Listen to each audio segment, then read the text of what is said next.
ہم نے کہا کہ اگر صحابی کے لیے یہ لفظ یوز ہو سکتا ہے تو پھر آپ کے لیے کیوں نہیں ہو سکتا؟ پھر وقت گزرتا گیا، ابھی چند دن پہلے انہوں نے پھر کال کی، بتایا میں مانچسٹر سے بول رہا ہوں، حفیظ بول رہا ہوں، میں نے وہ ساری بیک گراؤنڈ بتائی کہ انہوں نے پہلے بھی فون کیا تھا اور ان کے نام کے ساتھ ہم نے لاحقہ غبی کا لگایا تھا۔ تو اس کے بعد حضرت نے پچھلے ہفتے کال کی تو نام ہی چینج کر دیا، اپنا صحیح نام نہیں بتایا۔ احباب، آپ خود اپنے ضمیر سے اس کا فیصلہ لیں، اور عبدالحفیظ صاحب وہ اپنے ضمیر سے اس کا فیصلہ لیں کہ کیا یہ ایکشن بتا نہیں رہا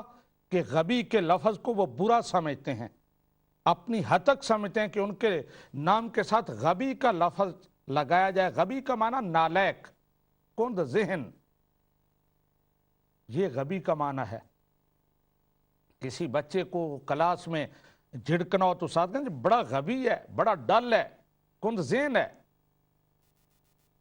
عبدالحفیظ صاحب، آپ حق پہچان چکے ہیں، آپ کے ایکشن سے یہ بات روز روشن کی طرح عیاں ہو رہی ہے کہ غبی کا لفظ برا ہے۔ ایک صحابی رسول کے لیے یہ استعمال کرنا گستاخی ہے، یہ بہت بڑا گناہ ہے، جرم ہے، بہت بڑی جرت ہے۔ اب جرت کریں، کال کریں اور بتائیں کہ میں اس حق کو مانتا ہوں۔ ویسے تو آپ کو قادیانیت سے ہی توبہ کرنی چاہیے،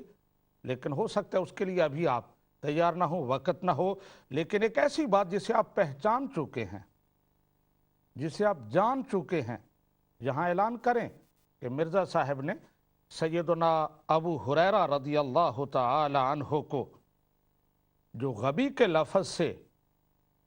یاد کیا ہے، ان کے بارے میں یہ لفظ استعمال کیا ہے، یہ بالکل غلط ہے، یہ گستاخی ہے، یہ گھٹیا لفظ ہے، کسی صحابی کے لیے یہ استعمال نہیں ہو سکتا۔ احباب، میں انتظار کروں گا حفیظ صاحب کی، عبدالحفیظ صاحب کی کال کا، کہ وہ یہ اعلان کریں، اپنا صحیح نام بتائیں اور پھر بتائیں کہ میں اس بات کو تسلیم کرتا ہوں اور اسی وجہ سے میں نے اپنا نام چھپایا کہ کہیں آپ مجھے عبدالحفیظ غبی کے نام سے پھر نہ پکار دیں، اس لیے میں نے اپنا نام بدل کے کال کی۔ میں نے آپ نے جو انفارمیشن دی، میں یہاں علل اعلان پوری دنیا میں یہ پروگرام سنا جا رہا ہے، کہہ رہا ہوں کہ میری انفارمیشن غلط تھی۔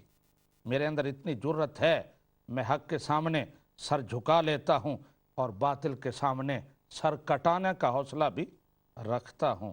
کاش یہ حوصلہ ہر بندے کو نصیب ہو جائے۔ سامعین و ناظرین، آپ نے بات سنی، بالکل یہی کیفیت ہے کہ بہت ساری چیزوں میں آپ کالرز کا انداز دیکھتے ہیں، ان سے پتہ چلتا ہے کہ جب میں پوچھتا ہوں اس کو چھوڑیں آگے چلیں، اس کو چھوڑیں آگے چلیں، یعنی ان کے پاس کوئی جواب نہیں ہوتا، لیکن وہ یہ نہیں کہتے کہ ہمارے پاس جواب نہیں، یہ غلط ہے، واقعی جو کچھ آپ کہہ رہے ہیں ٹھیک ہے، اسے جان چھڑاتے ہیں، بچتے ہیں۔ کاش اتنی جرت ہوتی کہ وہ حق کو جس طرح پہچان چکے ہیں، حق کو مان بھی لیتے۔ لیکن المیہ یہ ہے، اور مجھے اس بات پر بہت دکھ بھی ہوتا ہے، آپ نے سنا ہوگا بزرگ کہتے ہیں کہ انسان کا اللہ تبارک و تعالی انسان کو دشمن بھی دے تو وہ بھی عقل مند اور سمجھدار ہونا چاہیے، وہ کسی اصول اور ضابطے کو ماننے والا ہونا چاہیے۔ اگر مد مقابل جو ہے وہ کسی اصول اور ضابطے کو نہ مانتا ہو تو پھر واقعی مشکل پیش آتی ہے، اور میں بھی اسی مشکل میں پھنسا ہوا ہوں کہ میرا مد مقابل جو ہے اس کا کوئی اصول نہیں، کوئی ضابطہ نہیں، وہ کہتا کچھ ہے، کرتا کچھ ہے، لکھتا کچھ ہے، بولتا کچھ ہے۔ ان کے لیڈر کچھ اور کہتے ہیں اور فالور کچھ اور مانتے ہیں۔ یہ بہت بڑی عجیب سچویشن ہے جسے میں دیکھ کر کڑتا ہوں کہ ان لوگوں کو کچھ بھی سمجھ نہیں آتا۔ ایک عام ذہن کا آدمی ان تضادات کو دیکھ کر، ان بھونڈی تعویلات کو دیکھ کر حقیقت کو پہچان لیتا ہے لیکن بڑے بڑے دانشور کہلانے والے، لیکچر دینے والے اور بڑی نپی تلی گفتگو کرنے والے، مجھے یہاں عربی عبارتیں سنانے والے، ان کو یہ بات سمجھ نہیں آتی۔ میں تھوڑی سی اپنی بات کو واضح کرنے کے لیے آپ کو بتاؤں گا، جو میں نے کہا کہ کہتے کچھ ہیں کرتے کچھ ہیں۔ لیڈر کچھ کہتے ہیں اور خلیفے کچھ اور کہتے ہیں، ان کے فالور کچھ اور کہتے ہیں۔ میں نے پچھلے دنوں آپ کو بتایا تھا کہ عبد الرحمن ملک صاحب بہت بڑے محقق ہیں قادیانی کمیونٹی کے۔ انہوں نے یہ لکھا ہے کہ مستند وہی ہے جو مرزا غلام احمد قادیانی صاحب نے فرمایا ہے، وہ ہمارے نزدیک مستند ہے۔ بعد میں خلفاء نے، بزرگوں نے جو کچھ لکھا ہے اس میں غلطی کا امکان ہے، اس کو ہم مستند نہیں مانتے۔ لیکن پھر میں نے آپ کو بتایا کہ اسی پاکٹ بک میں جس میں وہ یہ لکھ رہے ہیں، اسی میں انہوں نے مرزا غلام احمد قادیانی صاحب کا سال، وہ جو ایئر آف برتھ ہے، اس کو بدل دیا۔ مرزا غلام احمد قادیانی صاحب نے 1839 یا 1840 لکھا ہے، لیکن پاکٹ بک والے اور پوری کمیونٹی، قادیانی کمیونٹی، وہ 1835 لکھتی ہے، یعنی اپنے لیڈر کو بالکل چھوڑ چکے ہیں، اور اس کا کوئی جواب نہیں ہے۔ اگر بات کی جائے پوری امت کی، میں بتاؤں کہ پوری امت فلاں مسئلہ میں متفق رہی ہے، انہوں نے یہ کہا ہے، اور مرزا غلام احمد قادیانی صاحب اس لائن سے ہٹ گئے ہیں، تو بڑے زور کے ساتھ کہیں گے وہ کوئی نبی تھے، ان سے غلطی ہو سکتی ہے، امام ابو حنیفہ سے غلطی ہو سکتی ہے، امام بخاری سے غلطی ہو سکتی ہے، مجددین سے غلطی ہو سکتی ہے، لیکن مرزا غلام احمد قادیانی، اس سے تو غلطی نہیں ہو سکتی، وہ تو نبی تھا۔ لہٰذا آپ یہ نہ کہیں کہ پوری امت اس بات پر متفق رہی ہے اور مرزا صاحب اس سے ہٹ رہے ہیں، یہ نہ کہیں، کیونکہ حق پر یہ ہیں، یہ نبی انہیں زیادہ پتہ ہے، لیکن اسی نبی نے جو اپنی تاریخ پیدائش لکھی ہے، اس کو پوری قادیانی امت نہیں مانتی۔ اب آپ اندازہ لگا لیں کہ کہتے کیا ہیں اور کرتے کیا ہیں۔ اور پھر میں اسی حوالے سے آپ کو یہ بھی بتاؤں کہ فالور کیا کہتے ہیں اور لیڈر کیا کہتے ہیں۔ میں اس کی بھی ایک دو مثالیں آپ کے سامنے رکھوں گا، اور آپ کو بڑا تعجب ہوگا، اور یقین کریں یہ بات جو ابھی میں بتانے لگا ہوں، جب میں نے یہ پہلی دفعہ پڑھی، یہ کتاب ہے اصل مصفہ، مرزا خدا بخش مرزائی ہیں، انہوں نے یہ کتاب لکھی ہے، اور اس میں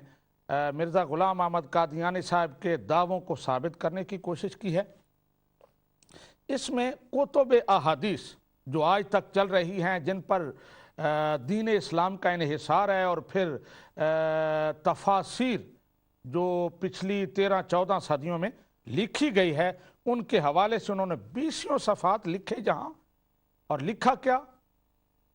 اس کا مرکزی خیال کیا ہے، کہتے ہیں کہ کوئی کتاب حدیث کی قابل اعتبار نہیں ہے، تفاسیر قابل اعتبار نہیں ہے۔ پوری کچھ 76 تفاسیر کی ایک لسٹ بنائی ہے انہوں نے، حضرت امام شافعی سے لے کر 13ویں صدی تک جتنے بھی لوگ آئے ہیں، ان کی لسٹ انہوں نے دی ہے کہ فلاں فلاں نے یہ تفسیر لکھی ہے، اور پھر ان کی غلطیاں نکالی ہیں کہ اس میں یہ غلطی ہے، اس میں یہ غلطی ہے، اور آخر میں یہ کہتے ہیں کہ یہ تفاسیر بالکل قابل اعتبار نہیں ہیں، نہ احادیث قابل اعتبار ہیں، بلکہ یہاں تک کہتے ہیں کہ نبی رحمت صلی اللہ علیہ وآلہ وسلم نے کوئی قرآن پاک کی مکمل تفسیر ہمیں نہیں بتائی، نہ کسی صحابی نے ہمیں تفسیر بتائی ہے، اور نہ ہی کسی تابعی نے کوئی قرآن پاک کی تفسیر لکھی ہے۔ بس ضرورت کے مطابق چند باتیں نبی کریم صلی اللہ علیہ وسلم نے بتا دی تھیں، اور وہ بالکل مختصر سی تھیں، بعد میں جو کچھ لکھا ہے کہتے ہیں یہ قصے ہیں، افسانے ہیں، یہ فساد کا دور تھا جو کچھ لکھا گیا ہے۔ آپ اندازہ لگائیں امام شافعی سے لے کر 13ویں صدی تک تمام مفسرین، تمام محدثین، تمام شارحین ان کی اتھارٹی کو چیلنج کرتے ہیں، اور آپ کو یہ میں بہت کچھ لکھا ہے، اب یقین کریں اتنے غلیظ حملے کیے ہیں ان مقدس ہستیوں پر۔ میں نے جب یہ پڑھا تو میں رویا کہ اتنا ظلم، ایک بندہ اپنے آپ کو مسلمان کہتا ہے، کلمہ پڑھتا ہے، دعویٰ ہے اسلام کا، اتنا ظلم تو کسی عیسائی اور کسی یہودی نے نہیں کیا ہوگا کہ اسلام کا پورا جو لٹریچر ہے 13 صدیاں جو کچھ لکھا گیا کہتے ہیں وہ قابل اعتبار نہیں ہے، کہتے ہیں ان میں نقص ہے، ان میں یہ کمزوری ہے، وہ کمزوری ہے۔ پہلے بہت کچھ لکھا ہے اور پھر آخر پر جب کلوز کرتے ہیں وہ 15-20 صفحے لکھنے کے بعد ایک لسٹ دیتے ہیں تفاسیر کی، تو پھر یہ الفاظ آپ بھی پڑھیں اور دیکھیں کیا لکھتے ہیں کہ تفاسیر متذکرہ بالا کے دیکھنے سے واضح ہے کہ یہ سب تفاسیر اس زمانہ میں لکھی گئی ہیں جس کو ختم المرسلین فخر الاولین والآخرین نے فیض اور آوج سے معصوم کیا، یعنی فساد کا زمانہ۔ پس ایسی حالت میں بلا تحقیق و بلا تفکر و تدبر آنکھیں میچ کر ان کی ہر بات کو معتمد علیہ تسلیم کرنا خالی از خطا نہیں بلکہ معصیت میں داخل ہے۔ اور اس سے اوپر بہت کچھ یعنی ان پر پھبتیاں کسی ہیں، امام شافعی سے لے کر تمام مفسرین، تمام فقہا، تمام محدثین جو ہیں احادیث کی کتابوں کو بالکل ناقابل اعتبار ٹھہرایا ہے، اور یہ کہتے ہیں کہ جو کچھ مرزا غلام احمد قادیانی کہہ رہے ہیں بس اتنا ہی صحیح ہے، اس کے علاوہ کچھ بھی صحیح نہیں ہے۔ اور یہ ساری ضرورت کیوں پیش آئی؟ میں نے آپ کو بتایا تھا کہ مرزا غلام احمد قادیانی صاحب نے قرآن کی کوئی خدمت نہیں کی، نہ تفسیر، نہ کچھ اور لکھا، بس اپنی ذات کو پوری زندگی منواتے رہے اور وہ بھی منوا نہ سکے۔ تو انہوں نے تو قرآن کی کوئی خدمت ہی نہیں کی، تو کیسے یہ دعویٰ کہ وہ جو کچھ لکھ رہے ہیں وہ ٹھیک ہے؟ مسئلہ صرف اتنا ہے کہ پہلے تمام محدثین، تمام مفسرین وہ اس بات پر متفق ہیں کہ حضرت عیسیٰ علیہ السلام زندہ ہیں اور وہ دوبارہ تشریف لائیں گے، اور اسی چیز پر پوری قادیانیت کی بنیاد ہے کہ وہ فوت ہو گئے ہیں۔ اب اگر ان تفاسیر کو، ان احادیث کو، ان کتابوں کو وہ معتبر مان لیں تو ان کی پوری عمارت گرتی ہے۔ اب ان کی مجبوری ہے صرف اس ایک نقطے کے لیے اسلام کا پورا لٹریچر اس کو ناقابل اعتبار ٹھہرا دیا ہے، صرف اس ایک ضرورت کے تحت کہ وفات مسیح اس کو ہم نے ثابت کرنا ہے۔ اس کے علاوہ اور کسی مسئلہ میں مرزا غلام احمد قادیانی نے کوئی نیا سیاسی نظریہ اسلام کا پیش کیا ہو، کوئی اقتصادی نظام پر تحقیق کی ہو، فقہ پر کوئی کام کیا، کچھ بھی نہیں، سب کچھ ہوئی، لیکن صرف اس ایک بات کے لیے سارا کچھ ٹھکرا دیا۔ سامعین و ناظرین، ابھی ایک بریک کا ٹائم ہو رہا ہے، یہ بات ہماری چلے گی اور اس پر میں مزید بات کروں گا کہ کتنا ظلم کیا ہے امت مسلمہ پر، کہ 13 صدیوں کی جو محنت تھی اس کو یوں انہوں نے ٹھکرا دیا۔ اللہ تبارک و تعالی ہدایت عطا فرمائے۔